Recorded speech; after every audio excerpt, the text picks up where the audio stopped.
You're exhausted. You get into bed, you close your eyes, and then nothing. Your mind starts racing, your body won't settle, and before you know it, it's 2 in the morning and you're staring at the ceiling again. Sound familiar? Here's what nobody tells you. The sleep problems you're experiencing after 50 are not just bad luck, and they are absolutely not something you have to live with. There are real, specific reasons this is happening to your body right now, and today, I'm going to show you exactly what they are and how to fix them for good. Welcome back to Healthy Living After 50. I'm Dr. Michael Kent, and today we are talking about something that affects more than half of all adults over the age of 50. Sleep problems. If you've noticed that sleep has become harder, lighter, or more frustrating in recent years, you are not alone, and more importantly, you are not imagining it. Something genuinely changes about the way your body sleeps as you get older, and understanding those changes is the first step to fixing them. Now, a lot of people assume that poor sleep is just an unavoidable part of aging. They think, well, I'm getting older, so of course I don't sleep as well. But that is one of the most damaging myths in senior health. Because the truth is, poor sleep is one of the biggest drivers of cognitive decline, heart disease, weight gain, anxiety, and weakened immunity in adults over 50.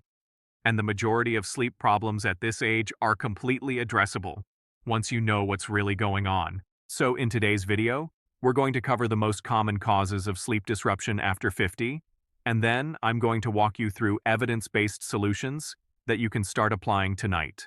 Let's get into it. The first thing you need to understand is that your sleep architecture changes dramatically after 50. Sleep architecture is the term scientists use to describe the different stages of sleep your body cycles through each night. Light sleep, deep sleep, and REM sleep, which is the dream stage. When you're young, you spend a generous amount of time in deep, restorative sleep. But as you age, your body naturally spends less time in those deep stages and more time in lighter sleep. This means that even if you're in bed for 8 hours, you may actually be getting far less restorative rest than that number suggests. You wake up more easily from small noises. You feel the need to use the bathroom more at night. You drift in and out rather than sleeping solidly through. This is biology. But here's the critical point. It doesn't mean poor sleep is inevitable. It means you have to be more intentional about your sleep habits than you may have been in your 20s and 30s. The second major cause of sleep problems after 50 is a shift in your circadian rhythm, your body's internal clock. Research shows that as we age, the circadian rhythm tends to shift earlier. You start feeling sleepy earlier in the evening, and your body naturally wants to wake up earlier in the morning. The problem is that most people fight this shift. They push through the early evening sleepiness, stay up late out of habit or to match a partner's schedule, and then find themselves wide awake at 4 or 5 in the morning feeling unrested. If this sounds like you, the solution isn't to fight your clock. It's to work with it. Adjusting your bedtime earlier, even by just 30 to 45 minutes, can dramatically improve the quality and depth of your sleep. Your body has a new rhythm. Honor it. Now let's talk about hormones, because this is where things get really important, and where so many people are missing the real explanation for their sleep struggles. For women going through perimenopause or menopause, falling estrogen and progesterone levels are directly responsible for some of the most disruptive sleep symptoms imaginable.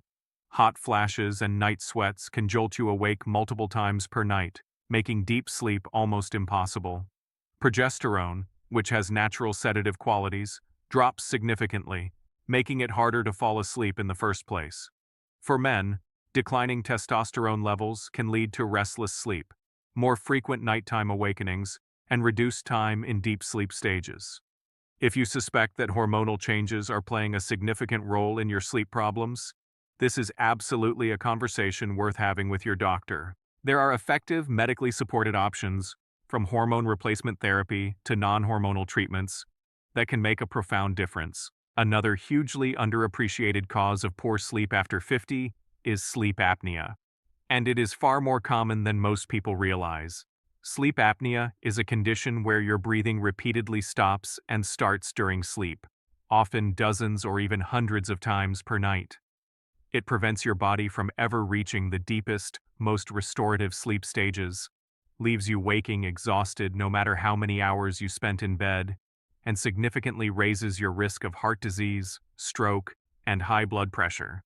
The tricky part is that many people with sleep apnea have no idea they have it. They don't know they're waking up. Their partner might notice the snoring or the gasping, but if you sleep alone, it can go completely undetected for years. If you regularly wake up feeling unrefreshed, have a headache in the morning, feel excessively sleepy during the day, or have been told you snore loudly, please speak to your doctor about a sleep study. Treating sleep apnea, often with a simple CPAP device, can be genuinely life-changing. Let's move on to what you can actually do starting tonight, because practical action is what this channel is all about. The first and most powerful thing you can do for better sleep is to protect what sleep scientists call your sleep pressure. Sleep pressure is the biological drive for sleep that builds up the longer you've been awake. One of the biggest mistakes people make, especially after a bad night, is to nap for too long during the day. A long nap feels satisfying in the moment, but it drains your sleep pressure, and by bedtime, your body simply isn't tired enough to fall into deep sleep. If you need to nap, keep it to 20 or 30 minutes maximum, and always before 3 p.m. This preserves your sleep pressure and gives you the best possible chance of falling and staying asleep at night. The second fix is about light, and this one surprises a lot of people. Light is the single most powerful signal your brain uses to regulate your circadian rhythm. In the morning, bright light, especially natural sunlight, tells your brain it is daytime, boosts alertness, and sets your internal clock for the day. In the evening, artificial light, especially the blue light from phones, tablets, and televisions, confuses your brain into thinking it is still daytime, suppressing melatonin production and pushing your sleep onset later and later. The fix is beautifully simple. Get outside within 30 minutes of waking up. Even a 10-minute walk in natural light makes a measurable difference to your sleep quality that night. And in the 2 hours before bed, reduce your exposure to bright screens. Dim the lights in your home. Switch your phone to night mode. This single habit, applied consistently, can improve sleep onset speed and sleep depth within just 1 to 2 weeks. The third fix is about your bedroom environment, and this is an area where small changes pay enormous dividends. Your bedroom should be cool, dark, and quiet, and cool is the one most people get wrong. Research consistently shows that the ideal bedroom temperature for deep sleep is between 65 and 68 degrees Fahrenheit, which is cooler than most people keep their rooms. Your core body temperature naturally drops as you fall into deep sleep, and a cooler room helps that process along. If you share a bed with a partner who runs hotter or colder than you, this can absolutely be negotiated. Separate blankets are a game changer for many couples. Darkness matters too. Even small amounts of light, the glow of a street light through curtains, the standby light on a TV, can suppress melatonin and disrupt sleep depth.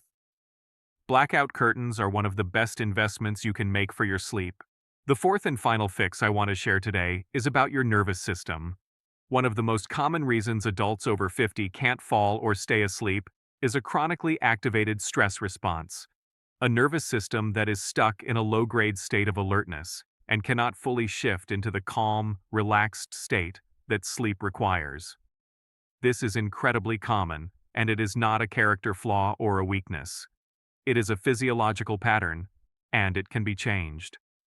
A simple practice called progressive muscle relaxation has been shown in multiple clinical studies to significantly improve sleep quality in older adults. It works like this. Starting from your feet and moving upward, you tense each muscle group firmly for 5 seconds, then release completely.